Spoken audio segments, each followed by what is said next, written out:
It is Saturday morning. You finally didn't have to set an alarm, and you managed to log a glorious 10 hours of uninterrupted sleep. You expect to wake up feeling completely revitalized, but instead you drag yourself up feeling heavy, foggy, and completely drained. This directly contradicts the basic logic we are all taught about rest. We tend to think of human energy like a smartphone battery. You plug it in, and mathematically, the longer it stays on the charger, the higher the percentage climbs. But treating sleep like a simple math equation is a trap. The total number of hours your eyes remain closed actually does a terrible job of predicting your daytime energy levels.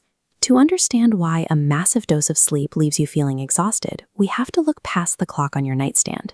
We need to investigate 3 hidden biological variables that easily override the total time you spend in bed. Oversleeping doesn't let you bank extra energy for later. Instead, it triggers a physiological disruption that actually tricks the body into feeling much worse than if you had slept less. The first variable comes down to architecture. This graph maps out a typical sleep cycle. You can see it is not a flat state of unconsciousness, but a wave that takes about 90 minutes to roll through phases of light sleep, down into deep sleep, and back up into rapid eye movement, or REM. The problem occurs when your alarm or your body decides to wake up at the exact wrong moment. If you are pulled out of rest at the lowest point of this trough, snapping you out of deep sleep, the biological penalty is severe. Think of it like running a dishwasher. If you open the door after the full cycle completes, you get clean, dry plates. But if you yank the door open right in the middle of the heavy wash cycle, you are left with a soaking wet mess. Scientists call that wet mess sleep inertia. It is the prolonged period of heavy cognitive fogginess and impaired performance that specifically results from interrupting a deep sleep phase. When you sleep in for 10 or 11 hours, you extend the number of cycles you drift through. You actually increase the mathematical odds of waking up right in the middle of a newly started deep sleep cycle, practically guaranteeing you start your day with sleep inertia instead of restored energy. The second variable dictating your energy is your circadian rhythm. This is your internal 24-hour clock, and it is responsible for releasing very specific energy and sleep hormones at exact times of the day. Take a look at these 2 clock faces. If you wake up at 7 in the morning, Monday through Friday, but stay in bed until 11 on Saturday, you create a major gap between your established biological schedule and your weekend behavior. This causes physiological confusion.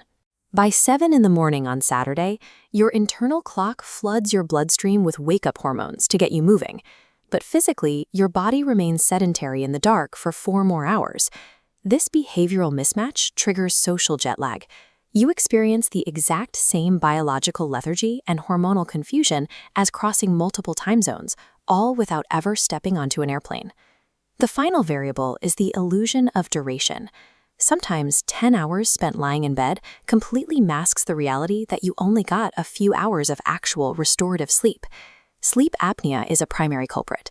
This condition causes physical pauses in breathing that constantly yank the brain out of deep sleep cycles before they can finish, depriving the body of necessary healing. There are also neurological thieves like idiopathic hypersomnia. Patients with this condition suffer from chronic, inescapable daytime sleepiness, regardless of how many hours they log in bed at night. Having an underlying sleep condition is like trying to fill a leaky bucket. It doesn't matter if you leave the hose running for 12 straight hours if the container physically cannot hold the water. Chronic exhaustion after excessive sleep is rarely a sign of laziness. Often, it is a giant red flag for underlying sleep fragmentation that requires a doctor's attention. We now have 3 biological reasons why oversleeping destroys your daytime energy: waking up mid-cycle, confusing your internal clock, and suffering from low-quality interruptions. The most effective behavioral fix is to set a strict, uncompromising wake-up time for every single day of the week. That includes weekends and holidays. If you do wake up groggy, you can aggressively reset your biological clock using the sunlight reset tactic.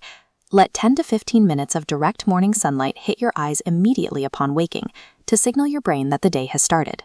During the day, protect your nighttime cycles by strictly capping naps at 45 minutes so you avoid drifting into deep sleep, and cut off all caffeine intake by 3 in the afternoon.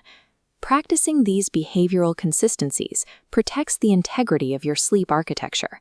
In the end, strict cycle quality proves to be exponentially more powerful than gross sleep quantity. Human sleep is not a bank account. You cannot make a few massive deposits on the weekend to pay off the sleep debts you racked up during the week. Sleep is a precise biological rhythm.